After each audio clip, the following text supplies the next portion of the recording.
Okay. Action. The name of my book is Young, Gifted, and Black.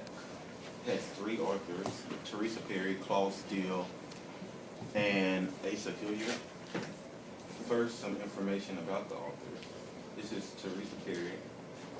She's the professor of Africana Studies at Simmons College.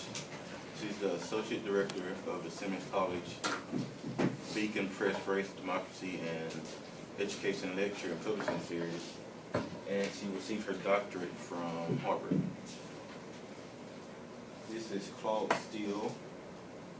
He attended graduate school at Ohio State with a minor in statistical psychology. He's the former executive vice chancellor and provost of California, Berkeley. Interesting tidbit. He resigned because of a scandal. It was I think sexual harassment scandal about in 2015, I think. Yeah, interesting. Asa Hilliard. He got his doctorate from the University of Denver in 1963. He served as the chair and dean of education, and he is deceased. Okay, some central ideals. Teresa Perry had three parts to her essays. A book composed of three different essays by three different authors. Her main topics were freedom for literacy and literacy for freedom, theories of group achievement, and achievement in post-civil rights America.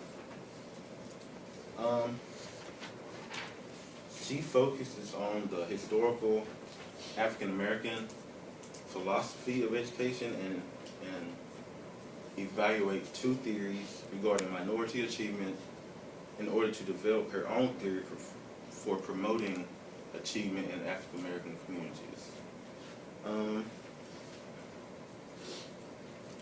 Teresa Perry's, she explores the African-American experience from the perspective of African-Americans, and she did this first by identifying the dilemmas that are unique to the African-American experience in schools.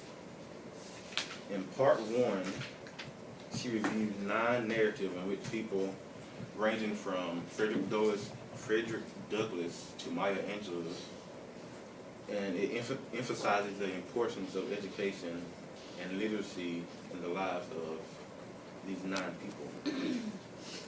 The narrative show the high value African Americans have placed on education throughout history and the academic achievement that was made in spite of many societal constraints placed on them. There's a long-standing African American philosophy of education, and Teresa Perry coins it freedom for literacy and literacy for freedom, racial uplift, citizenship, and leadership. In the time of slavery, education and literacy affirmed the humanity of African Americans.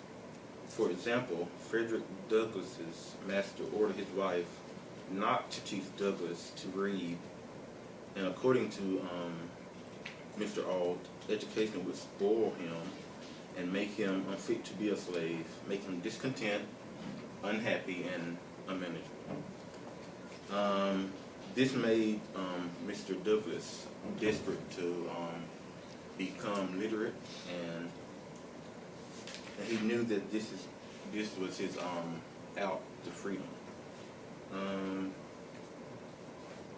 And this is another point she made throughout the book, that the slaves equated literacy to freedom. So if you could read, even though you were still a slave, your peers saw you as a free person. In part 2, the two theories of group achievement that she discussed were the cultural difference theory and the theory of social mobility.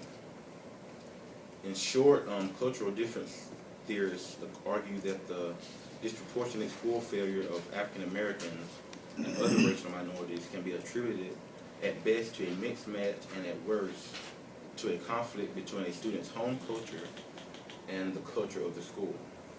This theory emphasizes the difference between African American English, also known as Ebonics.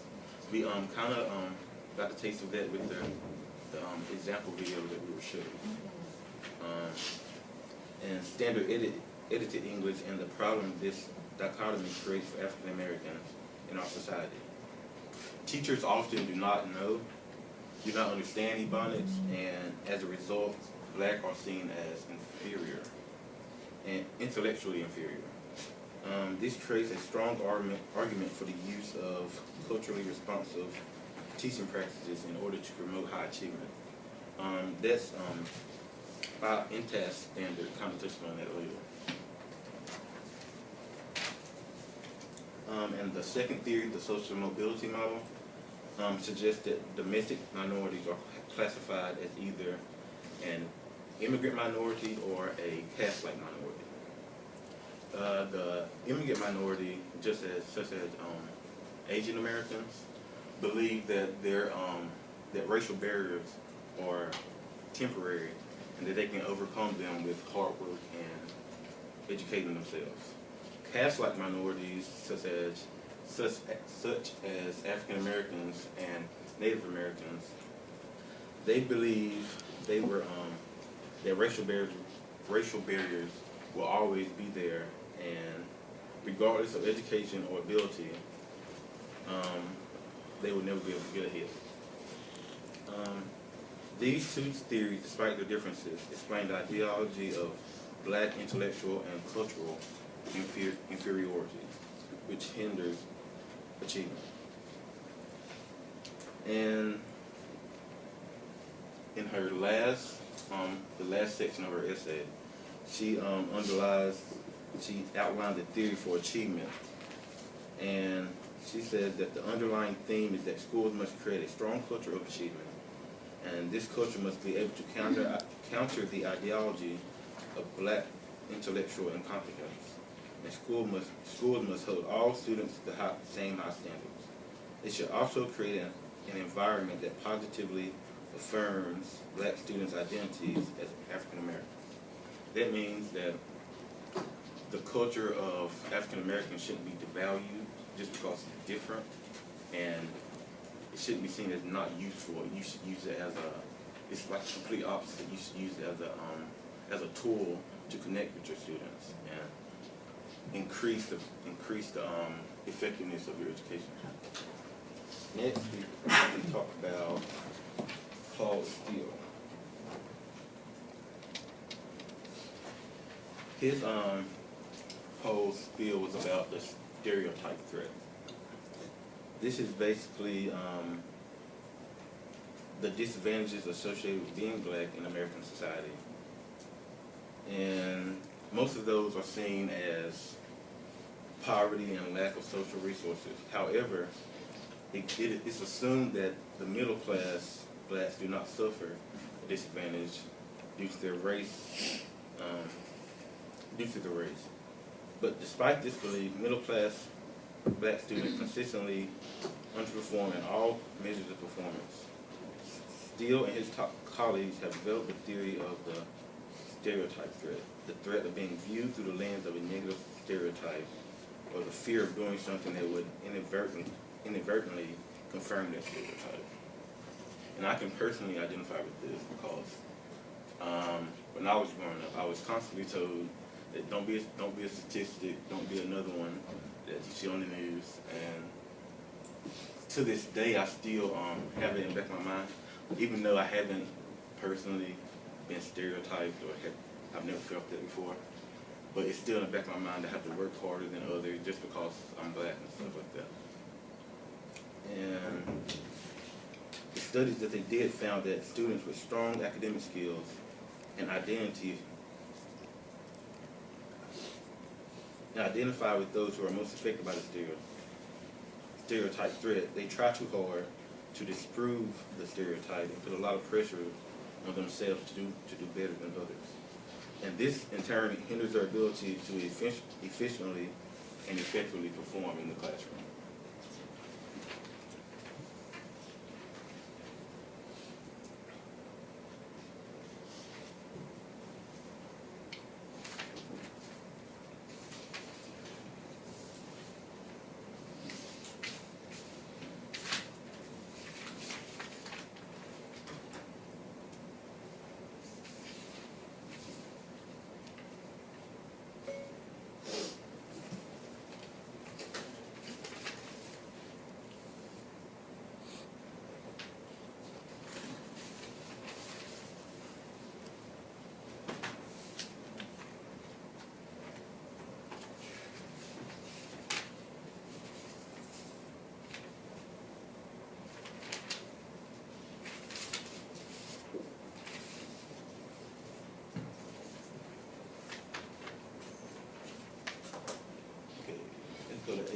Mr. Hilliard. Oh, my paper. Mr. Stockenhammer, Yes. and the Fox Hole. Sign it. You mean stop it?